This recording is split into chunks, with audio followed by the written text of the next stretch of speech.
Mis compañeros David Solórzano Pacheco, Javier Rodríguez Mejía, Eduardo Araña Ledesma y yo, Ricardo González Víquez, vamos a hablarles un poco sobre los componentes IGCT y MST, que son componentes de dispositivos de electrónica de potencia.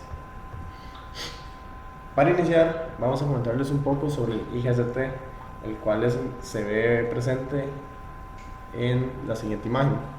Él corresponde a un tiristor controlado por puerta integrada. Eso quiere decir que presenta integrado su devanado del gate dentro del mismo. Es un dispositivo de electrónica de potencia que, al igual que un SSR, es utilizado para conmutar corriente en equipos industriales. Entonces, como sabemos que tiene el mismo funcionamiento que un SSR, y además su simbología es bastante similar, como se puede ver a continuación, en donde presenta un ánodo, un cátodo y un gate, una compuerta gate. El ánodo y el cátodo van al circuito principal, que es el que deseamos como controlar el flujo de corriente, mientras que el gate corresponde, al igual que el SSR, que recibe un pulso que permite pasar esa corriente entre ánodo a cátodo. Sin embargo, la gran diferencia es que el gate, en lugar de poseer un circuito de control externo, está integrado entre el mismo tiristor. Entonces esto genera muchas ventajas, ya que no se necesita crear un circuito externo para poder controlar este funcionamiento de corriente entre ánodo y cátodo. Dicho control se llama disparo, como ya sabemos. Además, la diferencia entre un SSR y un IGCT es que se puede tanto encender como apagar. En el caso de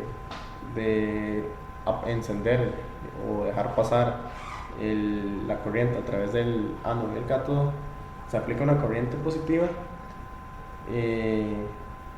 encendiendo la compuerta. Mientras que para apagarlo se aplica una corriente negativa en el gate de dicho dispositivo. Al igual, como ya lo mencioné antes, mediante un circuito impreso se aplica un pulso de apagado que es sumamente muy rápido. Entonces eso genera ventajas, inclusive mejor que si se genera un circuito externo para apagar un dispositivo, ya que trae digamos, no es tan rápido, no conmuta tan rápido, como diferencia que lo que es el IGCT. Y eso en potencia genera muchas ventajas que voy a comentar más adelante. Hablando también un poco sobre las ventajas, se tiene que no se utiliza ningún circuito de amortiguador de VDT, que existen bajas pérdidas de conmutación y se puede utilizar a altas frecuencias. En el aspecto de no utilizar un circuito amortiguador de VDT, eso se debe a que a la hora de manufacturar el dispositivo, eso es programado o diseñado con el fin de que exista una reducción, es diseñado con el fin de que este circuito amortiguador ya venga dentro del dispositivo. Como mencionaba antes, esto genera igual ventajas porque no se utilizan circuitos externos que pueden generar errores. Entonces permite consumir menos potencia, ya que los circuitos van a ser más pequeños, y disminuye muchos errores a la hora de llevarlo a la práctica. En el aspecto de bajas pérdidas de conmutación es lo que comentaba antes, que como está integrado en sí mismo el dispositivo de control del gate, la conmutación, si uno lo quiere encender o apagar, es sumamente rápido, lo que, como comentaba antes, va a generar menor consumo de potencia y va a generar muchas ventajas para una empresa que trabaja constantemente con dispositivos de este índole y necesita reducir como gastos en ese aspecto. Además, la ventaja de trabajar a altas frecuencias es que se puede utilizar en dispositivos sumamente grandes y no solo en cosas muy especializadas. Sin embargo, algunas de las ventajas que posee es que la inductancia de activación de las compuertas debe tener un valor muy bajo. Bueno, ahora vamos a seguir hablando de los tiristores IGCT. Bueno, como parte de las características, como ya se sabe, la tecnología IGCT se integra tanto un tiristor conmutado por compuerta y un activador de compuerta en una tarjeta de circuito impreso multicapa. Esta tecnología es muy parecida a la tecnología GTO de conmutación permanente, pero en donde el pulso de compuerta es mucho más rápido y es bastante grande en comparación a este último.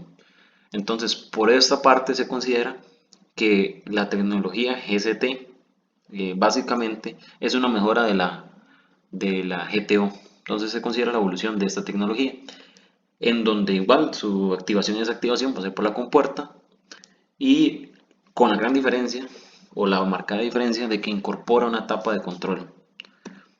Ventajas y desventajas. Como ya mencionó mi compañero anteriormente, tenemos las ventajas de que no necesita las protecciones que tenía la tecnología GTO, como la tecnología, las protecciones a los cambios de tensión, de corriente, ni tampoco el diodo, porque eso se incorpora en el circuito de control y se incorpora también dentro integrado. Y lo cual también nos da la gran ventaja de que reduce el tamaño del circuito.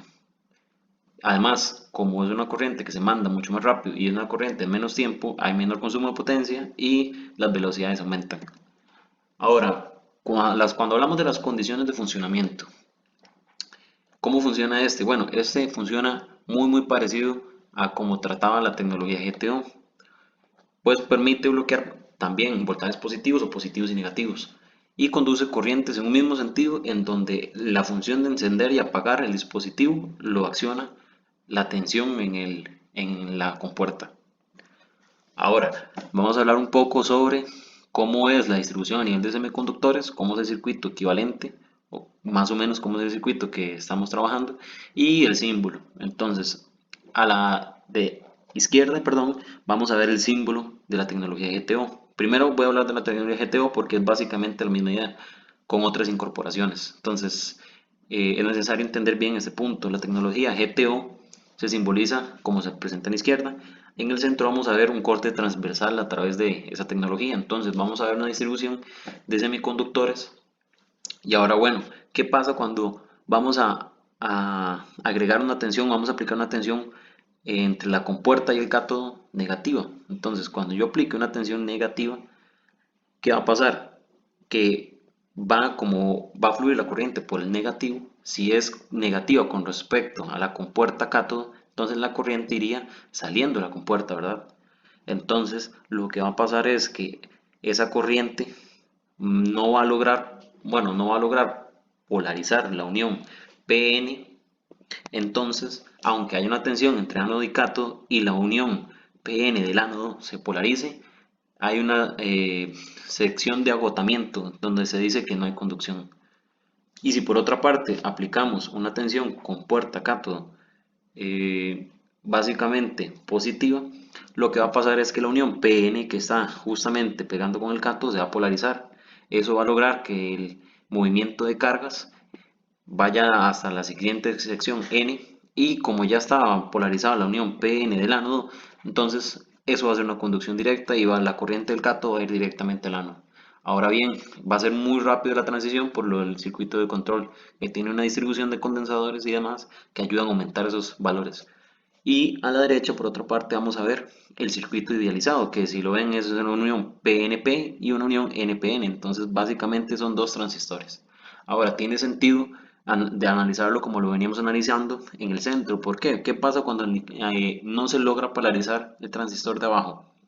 La base del transistor de arriba va a quedar en un abierto y por lo tanto tampoco se va a polarizar. Ahora, la única diferencia con la tecnología GCT es que básicamente las protecciones y demás están incorporadas en el circuito externo de control, pero vamos a incorporar el lado del diodo dentro del encapsulado. La curva característica es básicamente esta, entonces vemos que se puede activar y desactivar y sin embargo ahí no estamos viendo los valores o no se observa también los mínimos y los valores también para encendido y apagado y de mantenimiento. Entonces vamos a tener un valor ahí asociado Luego, para el apagado y el encendido, eso se va a regular mediante la compuerta. Valores positivos van a encenderla, valores negativos van a apagarla. Y eso se maneja con una tarjeta de circuito impreso multicapa, como ya lo mencionamos. Y ahí se van a mandar los pulsos. Parámetros importantes: la tensión mínima de activación, la tensión mínima de desactivación y hay una tensión de mantenimiento para cuando se encuentra en directa o él se encuentra activado. Aplicaciones, bueno, hay muchas aplicaciones en general, pero estas son muy necesarias cuando se quiere algo que es crítico. Entonces se necesita mucha fiabilidad y con bajos consumos de potencia. Entonces, si hablamos de unos cuantos en donde se aplique esto, no puede ser problema. Pero si son millones de estos componentes, sí va a ser mucho más la ventaja en comparación a la tecnología GTO, porque la corriente va a ser mucho más rápida en menos tiempo y va a consumir menos potencia. Entonces, a gran escala sí es mucha la diferencia. A continuación, les hablaremos de los dispositivos conocidos como MCT. MCT corresponde a las siglas en inglés para tiristor controlado por MOSFET. Este dispositivo semiconductor enfocado a la electrónica de potencia posee un funcionamiento similar al de un ya conocido SCR, o sea que se comporta como un diodo que podemos decidir cuándo activar por medio de un pulso en la terminal de compuerta.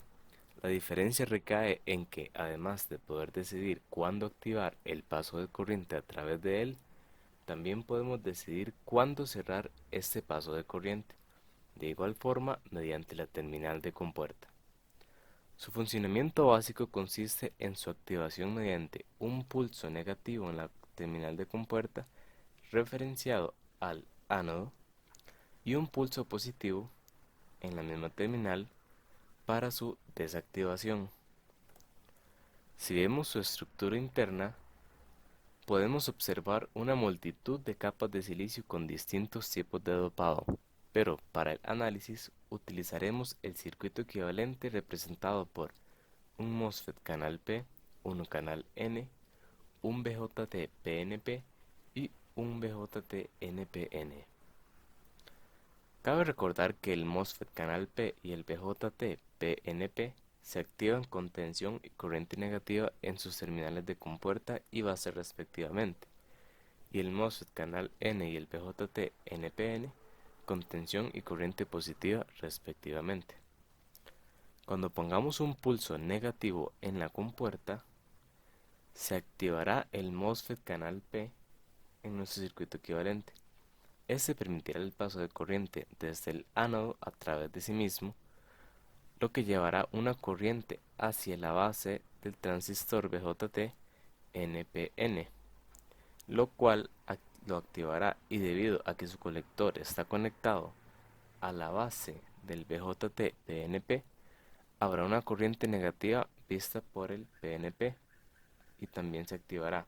De esta forma, activamos por completo el MCT, habilitando un paso de corriente desde el ánodo hasta el cátodo.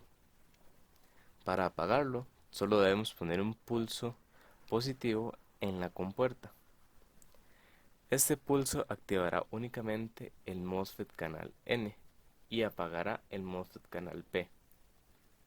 De esta forma, el MOSFET canal N permitirá un paso de corriente a través de sí mismo, desde el ánodo, y la llevará hacia la base del transistor BJT PNP.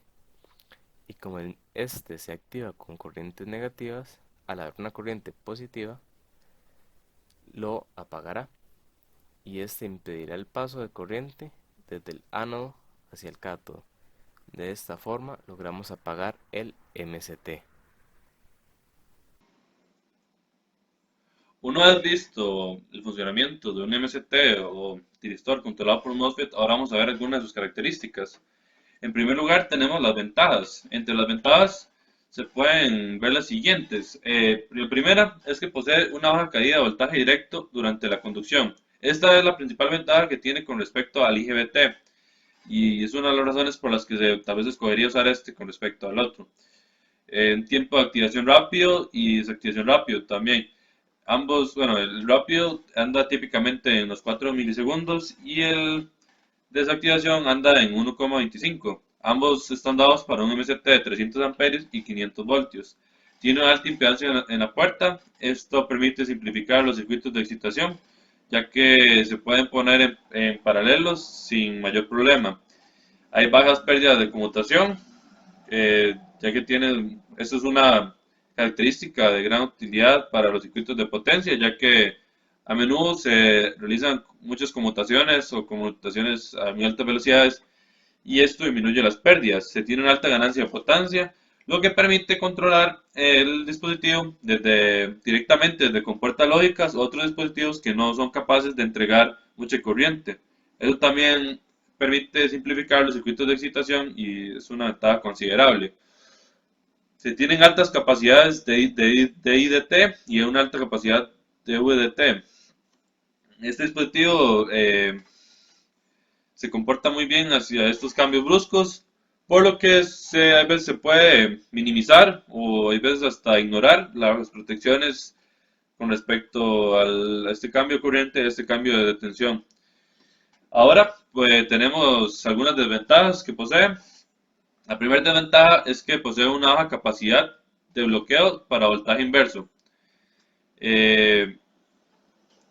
También no es posible apagar el dispositivo con compuertas a corrientes muy altas. El dispositivo en su hoja de datos tiene una corriente máxima controlable. Si la corriente que está cruzando el dispositivo es mayor a esta y se intenta apagar, se puede destruir por completo el dispositivo. Por tanto, si se da el caso, lo que hay que hacer es apagarlo como un SSR convencional. A corrientes altas los pulsos deben ser mayor. Cuando las corrientes son bajas no importa mucho el ancho de pulso, pero entre más alta sea la corriente, mayor debe ser el ancho de pulso, ya que esto va a durar más en apagarse y si el ancho de pulso es muy bajo, puede ser que en realidad no se apague y se mantenga encendido. También, esto no es exactamente necesario, pero se recomienda una polarización continua a fin de evitar ambigüedades en los estados, ya que como él se puede encender y apagar, no es recomendable simplemente ponerle un pulso positivo, por ejemplo, y luego enviarlo a cero, porque en realidad no se sabe si cuando se envía a cero puede cambiar de estado o puede, por alguna razón, activarse. Entonces, para esto se recomienda tener los pulsos siempre continuos cuando se quieren tener encendido o apagado. Hablando un poco más sobre la historia, eh, el Centro de Investigación y Desarrollo de General Electric, una compañía internacional muy grande, anunció el MST el 30 de noviembre de 1988. También Harris Semiconductor Corporation ha desarrollado dos generaciones de tipo PES, los cuales tienen valores como 65 amperios, 1000 voltios y 65 amperios, 600 voltios, con corrientes máximas controlables de 120 amperios. También existen los tipo N, sin embargo, los tipos P son más utilizados o más desarrollados ya que permiten apagar corrientes 2 o 3 veces mayores que los tipo N. Sin embargo, los tipo N muchas veces son necesarios por su configuración en muchas aplicaciones. También, bueno, hablando un poco sobre ya lo que es el futuro de los dispositivos semiconductores, se espera que se desarrolle más lo que es el carburo de silicio, se reemplace en lugar de silicio, ya que estos permiten operaciones a altas temperaturas y bajas caídas de tensión directas. Ellos tienen un comportamiento mucho más estable a temperaturas más altas y esto es una gran ventaja. Sin embargo, por ahora se encuentran en las primeras etapas de desarrollo y por eso no se utilizan mucho. Aquí se puede ver una gráfica tal vez de los diferentes dispositivos con respecto al paso de los años. Como se puede ver, el primero que salió fue el BJT, después el MOSFET, después el IGBT y después el MST. El MST es una tecnología relativamente nueva y por esto no está tan desarrollada, pero se espera que sea de gran utilidad a futuro. Las aplicaciones del MST son principalmente de alta y media potencia. Entre estas se pueden mencionar algunas como son unidades de motor, fuentes de alimentación interrumpidas, como las que tienen las computadoras, por ejemplo, pero de mayor potencia. Compensadores estáticos VAR, que ellos se encargan de compensar factores de potencia en sistemas de muy alta tensión. convertidores de CD-CD y el calentamiento por inducción. Para la bibliografía tenemos las siguientes páginas y libros donde sacamos información para el IGCT. Estas dos páginas son de ABB, una empresa de gran tamaño también. Luego tenemos los libros Rashid y el de Daniel, ambos de electrónica de potencia. Y una presentación de Durán. Para el MST también sacamos información del Rashid y de esta página que se da aquí.